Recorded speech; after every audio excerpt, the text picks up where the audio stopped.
My first job, I worked as a trolley porter for ShopRite in Scarborough. I earned 27 bucks for the 3 days that I worked a week. Well, it was purely by chance. I was looking for any decent job that I qualified for.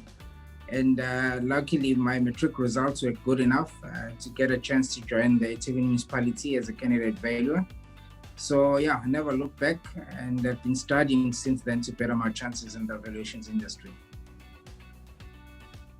I think my 13-year-old self would say you're very lucky to be in a niche property space within a corporate business even. So yeah, probably be surprised as a 13-year-old that I work and I do what I do and work for who I work for.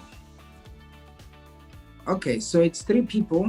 The late Kevin Mayer, who was the deputy head of real estate at eThekwini municipality. He was my first mentor. And then Anthony Church and Colin Franks, who both worked as senior executives at Investec. And the common denominator amongst all three is that they saw potential in me and gave me a chance to,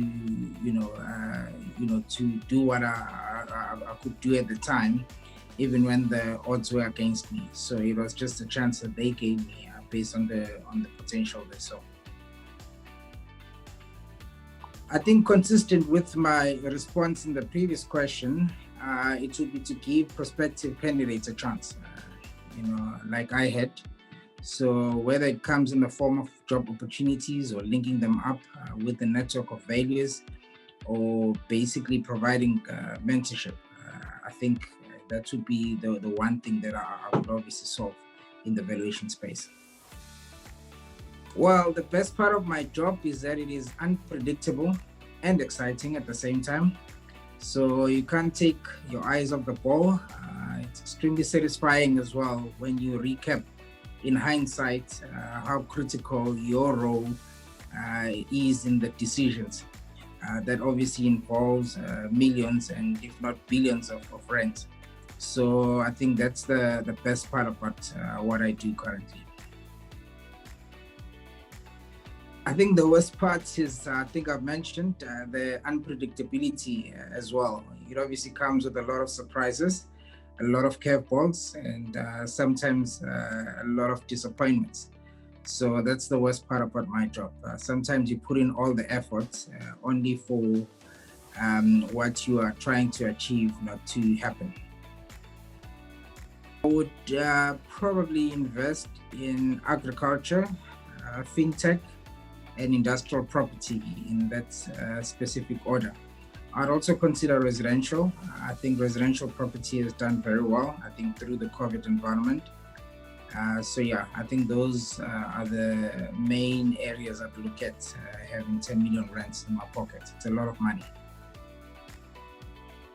So I'd probably, I don't know, I think I see myself in a farm somewhere where I don't have to worry about load shedding and not worried about amenities, where, I get a chance to talk to plants and animals and enjoy my peace, as long as obviously I can have access to 4 or 5G or fiber connection, because one would still need to connect to the outside world.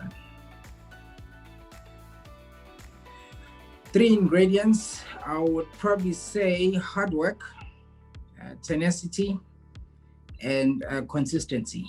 I think those are the 3 main things I'd probably say worked for me and work for people that I look up to.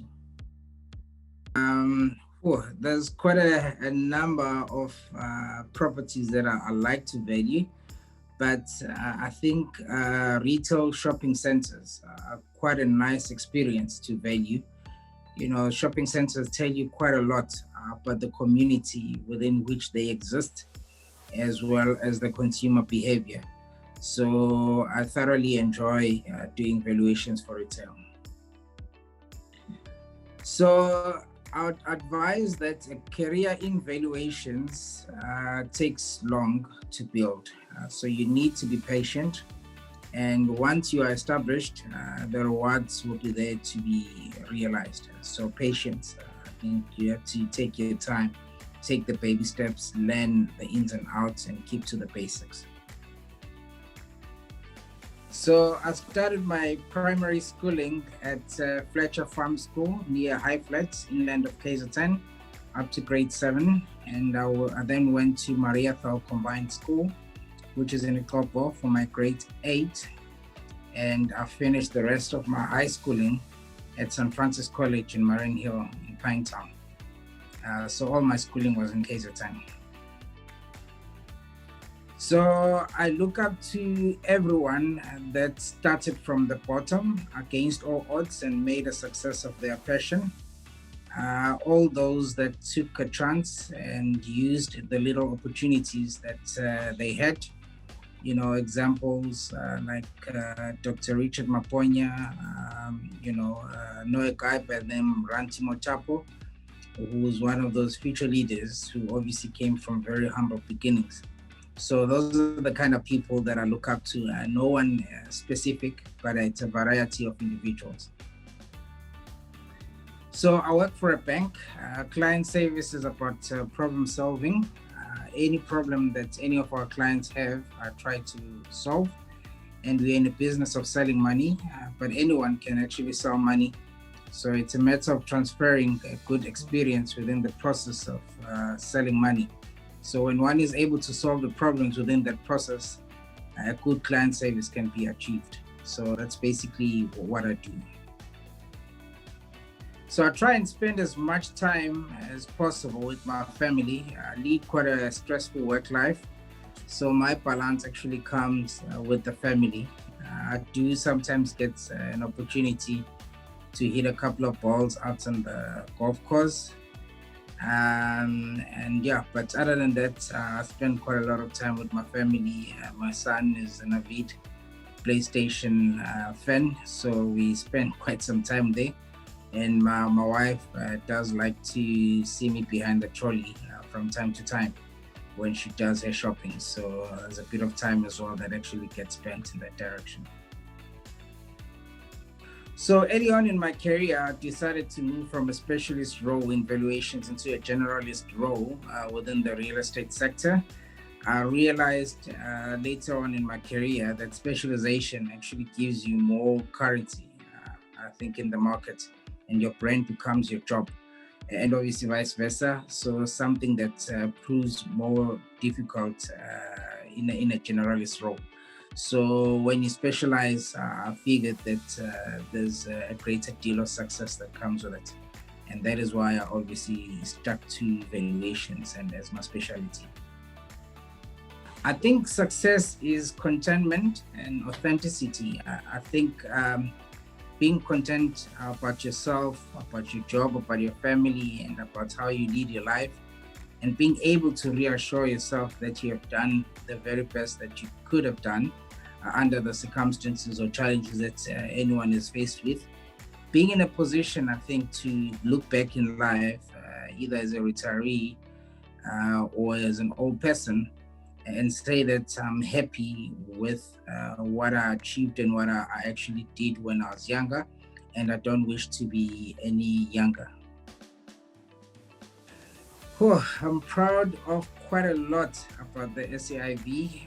I'm proud that we create the most chances for youngsters and up-and-coming values than any other organization. We have a passion to develop the industry, not for any gain, I think, for ourselves, but for the gain of the broader industry. And it takes an organization like the SAIV to achieve true greatness in life. So I'm very, very proud about the voluntary work that we do in the SAIV. I'll probably be a pineapple, rough on the outside, but juicy and sweet on the inside. Can be shared by many, but overconsumption of the fruit by one may cause sores. So I think I'll probably be a pineapple.